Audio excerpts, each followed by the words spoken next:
ဘိုးတော်ကဘွားတော်ရဲ့အာဘာစီကနေလေးနဲ့မြောက်ရခဲ့တာဖြစ်ပြီးတော့မြားရွေးချယ်လူကိုပြစ်လိုက်မယ်ဆိုရင်စတန်ရပါပြီးတော့ကိုယ့်ရဲ့ဘက်တော်သားတွေဖြစ်လာမယ်လို့ပြောခဲ့ပါတယ်ဘိုးတော်ကခီတာကိုကာဝယ်ဖို့အတွက်စတန်ဥစားတစ်တွေဖန်တီးဖို့ရှာနေတဲ့အချိန်မှာမြားသူ့လိုရွေးလာပြီးတော့အသီးခုနေတဲ့ကောင်လေးကိုရွေးလိုက်တာမို့လို့ဘိုးတော်ကကောင်လေးကိုမြားနဲ့ကျုံတော့မှာပါမော်ရီယိုမျိုးလေးရဲ့ယထာဘူတာမှာရိုဟန်ကယထာစီးပြီးအလုတ်သွားလုံးပြန်တဲ့လူတွေကိုဓာတ်ပုံလိုက်ရနေအောင်ဂျိုးဆက်ကြီးကိုတွေ့ရပါတယ်မန်ဂေါဆီယာရိုဟန်မလားမင်္ဂလာပါဂျိုးစတာဆန်ခီတာကမျက်နှာလဲထားတဲ့လူရဲ့အလုပ်ကိုသွားမှာမို့လို့ခီယာနဲ့ရွယ်စားတူရဲ့ယထာဘူတာကိုလာတဲ့လူတွေကိုရိုဟန်ဓာတ်ပုံလိုက်ရနေရပါယထာမစီးဘဲနဲ့ကားစီးဝိုင်းရောဖြစ်နိုင်ပါတယ်ကျွန်တော်ထင်တာကတော့မိသားစုဝင်တယောက်ကဒီလူရဲ့ရုပ်တရက်ပြောင်းလဲသွားတဲ့အမူအကျင့်တွေကိုတတိထားမိနေတော့ပြီမျက်နှာလဲရမယ်ပေါ်သွားတဲ့အချိန်မှာသူတို့ကိုတက်ပြစ်မှလည်းစိုးရင်ရသေးတယ်ရိုဟန်တို့ပြောနေတဲ့အချိန်မှာကောင်လေးတယောက်ရောက်လာပြီးတော့စုံစမ်းစီးဆော့မယ်လို့ပြောနေပါတယ်တွားရအောင်ဂျိုးစတာဆန်တခုသိရရင်လည်းကျွန်တော်ပြောရပါဘူးအေးပါမင်းသားတကူတော့လှုပ်ရှားမနေနဲ့အနေရများတယ်ရိုဟန်တက်စီတားလိုက်တဲ့အချိန်မှာခုနကောင်လေးပြန်အောင်လာပြီးတော့ရိုဟန်အမှန်ကပန်းအောင်ကောင်လေးကိုသိရစုံစမ်းစီးဆော့မယ်လို့ပြောနေရမလို့ဘာဖြစ်နေလဲလို့ရိုဟန်ပြန်ပေးလိုက်ပါတယ်ကောင်လေးရဲ့ပါမှာအပေါက်ကြီးတစ်ပေါက်ရှိနေအောင်ရိုဟန်တွေးလိုက်ပြီးတော့အပေါက်ကြီးကတော်တော်ကြီးကိုနှက်နေရပါဘလို့တောက်ယူလေးပါလေဟမ်နေအောင်ဒီကလေးကစတန်ဥစားများလားတန်တရားဝင်တော့ရိုဟန်ဟဲဗန်စတော့ကိုထုတ်လာပြီးတော့ကောင်လေးကိုစားအောင်လုပ်လိုက်ပြီးဖက်ကြည့်လိုက်တဲ့အချိန်မှာကောင်လေးကစတန်ဥစားမဟုတ်ဘဲနဲ့ပါအထန်ရကြီးကတယ်လီဖုန်းနံပါတ်ကပြုတ်ကျပြီးရခဲ့ရပါနောက်တစ်မျက်နှာလှန်လိုက်တဲ့အခါမှာတော့ကောင်လေးကစုံစမ်းစစ်ရမ်းစောကျင်နေအောင်ရိုဟန်တွေးလိုက်ရပါတယ်ရိုဟန်တက်စီသမားကိုခဏဆောင်ရလိုက်ပြီးတော့ကောင်လေးကိုပုံမှန်ဖြစ်အောင်ပြန်လုပ်ပေးလိုက်ပြီးစော်ပေးမယ်လို့ပြောပြီးစော်ပေးလိုက်တဲ့အချိန်မှာကောင်လေးကရှော့ဝါမလို့ရိုဟန်တက်စီနဲ့ပါသွားတဲ့အချိန်မှာကောင်လေးကငိုပြီးတော့ကြံရပါတယ်ဒီနေ့အတွက်လှုပ်လေးတွေကလည်းပြီးသွားပြီဆိုတော့အိုးရိုဟန်ဆန်ဆေးကျွန်တော်နဲ့အတူတူလာထိုင်လေစောက်တလွဲဂျိုစကေနဲ့သူ့တငယ်ချင်းကပေါ့အခုကဆိုးလို့ပဲပြီးတော့ဟိုအယူမယူခါခိုးတယောက်မှငါနဲ့ကီးကြိုက်တဲ့ဟာကြီးမဟုတ်အေးလုံးချလေးတွေကြံနေသေးလို့နောက်မှပဲအဲ့ချိန်မှာဂူနာအကောင်လေးကပေါ်လာပြီးတော့ရိုဟန်စပွဲမှာထိုင်လိုက်ပြီးစုံစမ်းစီးထက်ဆော့မယ်လို့ပြောနေရမလို့ရိုဟန်ကမောင်းထုတ်လိုက်တဲ့အချိန်မှာကောင်လေးကအုံငုံနေပါတယ်ထိုင်ခိုင်းလိုက်ပါရိုဟန်ဆန်စီးကလေအေးလေကိုကလူကြီးပဲ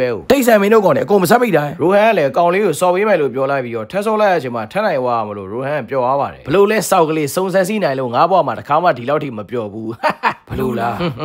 sorry ပဲဒီလိုစိတ်ရှုပ်ကြကောင်းတဲ့ကောင်တွေကိုနိုင်ရတော့ပျော်ဖို့ကောင်းတာမရှိဘူးအဲ့လိုနဲ့ရိုဟန်စောင်းဆိုင်ဆိုင်ကိုရောက်နေပြီးတော့စာအုပ်လေးကိုကြိုက်သွားလို့ပတ်စံရှင်တော့ပဲချိန်မှာကောင်လေးကထဲရောက်လာပြီးတော့စာအုပ်ကြီးကိုယူသွားပါတယ်စာအုပ်လိုချင်ထက်ဆော့ပေးရမယ်လို့ကောင်လေးကပြောနေရမလို့ရိုဟန်ကြောက်တုံးကိုတုံးပြီးထိုးချလိုက်တဲ့အချိန်မှာကောင်လေးကစာပဲတုံးလိုက်တာမို့လို့နိုင်သွားပြီလို့ပြောနေပါတယ်အဲ့ချိန်မှာကောင်လေးရဲ့ဘာပေါက်ကြီးကနေရိုဟန်ကိုလန်ဆွဲနေပြီးတော့ရိုဟန်စတန်ဟဲဗန်စတော့ပါလန်ဆွဲနေပါတယ်ကောင်လေးရဲ့စတန်ကပေါ်လာပြီးတော့ရိုဟန်ဟဲဗန်စတော့နဲ့ကောင်လေးကိုစာအုပ်လုပ်ပြီးရိုဟန်ကိုတိုက်ခိုက်လို့မရလို့ရေးလိုက်တာမို့လို့ကောင်လေးကစာအုပ်ဆိုင်အပြင်ဘက်ကိုလွှင့်ထွက်သွားပါတယ်ကောင်လေးကစတန်ကိုခုမှရသွားတာဖြစ်ပြီးတော့ရိုဟန်လိုအများကလေးစားအားကြရရလို့ဖြစ်လာကျင်တာမို့လို့ရိုဟန်ကိုနိုင်ယူခြင်းနေရပါကောင်လေးရဲ့စတန်ပါစုံစမ်းစီ9ကစောလို့3ကနိုင်ရင်တစ်ဖက်လူရဲ့စတန်ကိုစုပ်ယူနိုင်ပါတယ်အဲ့ချိန်မှာရိုဟန်ကိုတိုက်ခိုက်လို့မရဆိုတဲ့ဇလုံးကပျောက်သွားပြီးတော့ကောင်လေးကနိုးလာမို့လို့ရိုဟန်ကလန်သွားပါတယ်ကောင်လေးကတစ်ချိန်နိုင်လာပြီးတော့ဟဲဗန်စောရဲ့3ပုံတစ်ပုံစုပ်ယူတာမို့လို့ဟဲဗန်စောရဲ့ပါဝါတချို့ကို3နိုင်နေပါပြီရိုဟန်ကကောင်လေးကိုထိုးလိုက်ပြီမဲ့ရိုဟန်ညာဘက်လက်ကကောင်လေးစီမှာပါဒီပုံတိုင်းဆိုရင်ဟဲဗန်စတော့ကိုပြန်ရဖို့ဆိုတာကောင်လေးကိုနောက်တစ်ချိန်နိုင်ယူဖို့ကလွယ်ပြီးတော့တခြားနည်းလည်းမရှိတော့မို့လို့စော့မယ်လို့ရိုဟန်ကပြောလိုက်ပြီးစတန်ဥစားမယ်သိသွားမို့လို့ညာမှာမဟုတ်ဘူးလို့ပြောနေပါတယ်ကောင်လေးကစာရွက်နဲ့နိုင်တာမို့လို့စာရွက်ကိုထပ်မသုံးလောက်ဘူးလို့ရိုဟန်ကတွေးနေတာမို့လို့စာရွက်ကိုပဲထပ်သုံးမယ်လို့ပြောပြီးရိုဟန်ကိုစိုက်ကိုသွင်းနေပါတယ်ဒါပေမဲ့ကောင်လေးကစာရွက်ကိုပဲထပ်သုံးလိုက်ပြီးတော့နိုင်သွားတာမလို့စတန်ကြီးကပေါ်လာပြီးတော့ဟဲဗန်စတော့ရဲ့ချောင်းနှစ်ချောင်းကိုယူသွားပါတယ်နောက်ဆုံးချိန်မှာကြံတော့တာဖြစ်ပြီးတော့ရိုဟန်ကနှစ်ချိန်ဆက်တိုက်ရှုံးလာပြီးကောင်လေးကနှစ်ချိန်ဆက်တိုက်နိုင်တာမို့လို့နောက်ဆုံးချိန်မှာလည်းသူပဲနိုင်မှာလို့ကောင်လေးကယုံကြည်နေပါတယ်အဲ့ချိန်မှာဘိုးတော်ကအပေါ်ကနေပွဲကြည့်နေပြီးတော့ရိုဟန်ဟဲဗန်စတော့ကိုရရင်သူတို့အတွက်အများကြီးကြိုးရှိသွားပြီလို့ပြောနေပါတ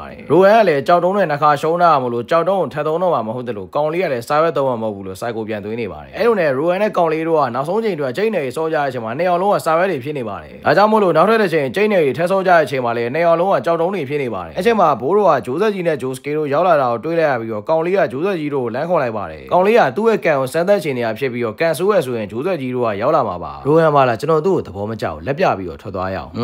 ်အဲ့ကောင်လေးကြည့်ရတာအဲ့ကောင်လေးကြည့်ရတာအော်သူ့ဖန်ထင်းတယ်အဲ့လိုနဲ့ဂျိုးသက်ကြီးတို့ကရိုဟန်တို့နှုတ်ဆက်ပြီးတော့ထွက်သွားတဲ့အချိန်မှာကောင်လေးကသူ့ကန်သူယုံပြီးတော့ဗရင်မောက်မှန်ကိုကြောက်ခဲနဲ့ပြစ်ခွဲလိုက်ပါတယ်မှန်ခွဲသားတွေကကောင်လေးစီကိုကြားလာပြီးမဲ့ကောင်လေးကိုတစ်ချက်မှမထိပါဘူးဒါပေမဲ့ရိုဟန်တို့ထိသွားပါတယ်အဲ့ချိန်မှာရိုဟန်ကစုံတယောက်ကိုအနိုင်ယူရလွယ်မဲ့ကိုကိုအနိုင်ယူရအခက်ဆုံးလို့ပြောနေပြီးတော့သူ့ရဲ့စိုးနေတဲ့ကန်ကိုပြောင်းလဲပြမယ်လို့ပြောနေပါတယ်အဲ့လိုနဲ့နောက်ဆုံးချိန်အတွက်ချိန်နဲ့စောရတဲ့အချိန်မှာကောင်လေးကကက်ကြီးသုံးလို့နိုင်သွားပြီမဲ့ကောင်လေးရဲ့လက်ကကက်ကြီးကနေကြောက်တုံးကြီးကိုပြောင်းသွားမှာလို့ရှုံးသွားပြီးတော့ကောင်လေးယူရတဲ့မြရိုဟန်ဟဲဗန်စတော့စိတ်ပိုင်းတွေအားလုံးပြန်ပေးလိုက်ရပါတယ်တကယ်တော့ဂျိုဆဲကိုဂျိုဆာရောက်လာခဲ့ရငါရဲ့ကန်ကောင်းချင်းတွေကပါလာပြီးသားကွာဒါကိုပြောက်ကလေးလေးပဲရိုဟန်ဒေးလန်နေတဲ့အချိန်မှာကိုပြောက်ကလေးလေးကကူညီပေးလိုက်မယ်လို့ရေးတာမလို့ကောင်လေးရဲ့ကက်ကြီးကိုကြောက်တုံးဖြစ်အောင်ကလေးကလှုပ်လိုက်တာပါစုံစမ်းစီမှာဘယ်တော့မှနိုင်မရအောင်လို့ရေးပြီးတော့မင်းရဲ့စတန်ကိုသုံးစားမရအောင်လုပ်ပြမယ်အဲ့ချိန်မှာကောင်လေးကကိုပြောက်ကလေးလေးကိုဆွဲယူလိုက်ပြီးတော့ရိုဟန်ကချီလို့နိုင်တာတက်တိရှိရဲ့နောက်တစ်ပွဲထပ်ဆော့မယ်လို့စိန်ခေါ်လိုက်တာမလို့ရိုဟန်ကလည်းလက်ခံလိုက်ပါတယ်အဲ့လိုနဲ့ရိုဟန်နဲ့ကောင်လေးတို့ကမိုးပေါ်တက်သွားပြီးတော့၃ချိန်ဆက်တိုက်ဆော့ရတဲ့အချိန်မှာကောင်လေးက၃ချိန်ဆက်တိုက်ရှုံးသွားအောင်မလို့လုံးဝရှုံးသွားပါပြီစတန်ဥစားဖြစ်သွားတော့ရှုံးလုံးလားလို့ပြောလိုက်ပြီးတော့ဘိုးကလည်းလေသွားပါပြီရိုဟန် Rohan Heaven Storm နဲ့ကောင်လေးကိုရေတော့မဲ့အချိန်မှာကောင်လေးက Rohan ထိန်းချုပ်တာကိုခံရမဲ့စာတေပဲသေးလိုက်မယ်လို့ပြောလာပြီးတော့ Dragon ရှေ့ကိုပြစ်လဲလိုက်ပါတယ်ဒါပေမဲ့ Rohan ကကောင်လေးကိုသဘောကျသွားမလို့ Dragon ရှေ့ကိုသူပါရောက်လာပါတယ်ဒါပေမဲ့ Rohan ကကောင်နေတဲ့ကန်နေကြောင်းဘိုးရောပါနေတဲ့ဓာတ်ပုံက driver ရဲ့ရှေ့မှာသွားပိတ်ပြီးတော့ driver ကကွေ့သွားမလို့ Dragon က Rohan တို့ကိုမတိုက်မိပဲနဲ့ကြော်သွားပါတယ် Heaven Storm နဲ့မရှိတော့နောက်ကိုမကောင်းနိုင်မလုံးနဲ့လို့ပြောပြီး Rohan ထွက်သွားတဲ့အချိန်မှာကောင်လေးကလည်းအရှုံးကိုလက်ခံလိုက်ပါတယ်။အိုး Rohan ကိုပြောက်ကလေးလေးကိုတွေးမိသေးလား။ကိုပြောက်သွားပြီထင်တယ်ရှားခတ်တော့မှာပဲ။ Rohan လည်းအခုမှသတိရသွားပြီးတော့ယူချီအောင်ဆောင်ပြီးဂျိုးဆက်ကြီးတို့နဲ့အတူတူကိုပြောက်ကလေးလေးကိုဝိုင်းချပေးနေပါတယ်။အဲ့လိုနဲ့ episode 26ကဒီမှာပဲပြီးသွားပါတယ်။ကျေးဇူးအားပေးတဲ့ကျေးဇူးပါဘရိုတွေ။နောက်ထပ်လာမယ့် episode မှာတော့ဂျိုသားတယောက်နဲ့တွေ့ရမယ့်ဂျိုစကင်နဲ့ဥဟူဝါစုတို့ကိုတွေ့ရမှာပါ။